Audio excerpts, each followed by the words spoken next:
ইউরোপের স্বপ্নের প্রবাস জীবনের প্রলোভন দেখিয়ে অসাধু দালাল চক্র যুবকদের জিম্মি করে রীতিমতো বিক্রি করে দিচ্ছে রাশিয়ান সেনাবাহিনীতে।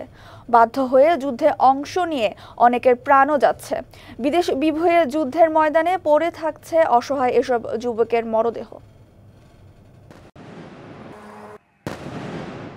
ইউক্রেনের বিরুদ্ধে যুদ্ধে বিভিন্ন দেশ থেকে নিজেদের পক্ষে যুদ্ধে অংশ নিতে জনবল সংগ্রহ করছে রাশিয়া। এ সুযোগে বাংলাদেশের বেশ কিছু দালাল চক্র ট্রাভেল এজেন্সি নরসিংদীর যুবকদের ইউরোপে স্থায়ী হওয়ার প্রলোভন দেখিয়ে হাতিয়ে নিচ্ছে লাখ লাখ টাকা।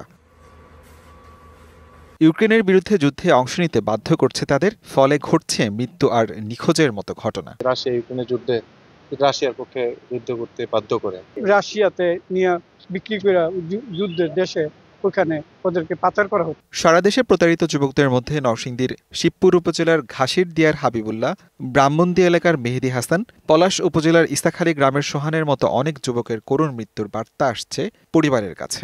স্বজনদের প্রত্যাশা, নিহত প্রিয়জনদের মরদেহ ফিরে পাওয়া আর দোষী দালাল চক্রের উপযুক্ত বিচার। সেনাবাহিনীরা ওইখানে আটকাইছে।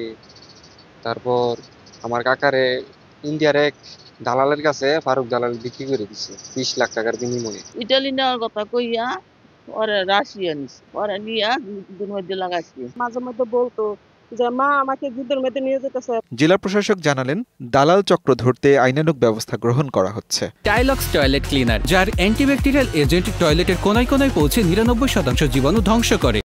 এরকম পরিস্থিতি ঘটনা ওদের সম্মুখে যখন আসে তখন তাদেরকে আইনগত যে পরামর্শ দেওয়া সেগুলো আমরা দিয়েছি। মানব পাচারের সংজ্ঞায় যেগুলো পড়বে সেগুলো আইনে মামলা, এবং মামলার ক্ষেত্রে তারা যাতে গুরুত্ব দিয়ে বিষয়টা দেখে। এ অবস্থায় অভিবাসন প্রত্যাশীদের সুরক্ষা নিশ্চিতে আরও আন্তরিক হতে সংশ্লিষ্টদের প্রতি আহ্বান বিশেষজ্ঞদের। রাশিয়াতে যাদের নিয়ে দেওয়া হচ্ছে তাদেরকে কিন্তু আসলে মূলত ইউরোপে কাজের প্রলোভন দেখিয়ে নিয়ে যাওয়া হয়েছিল। কিভাবে নেগোসিয়েশনের মাধ্যমে আমাদের ওয়ার্কারদের প্রোটেকশনটা আনতে পারি সেটার ব্যাপারে আমরা এখনো যেন মনে হচ্ছে যে ঠিক সঠিক পদক্ষেপটা সঠিক সময় নিতে পারছি না।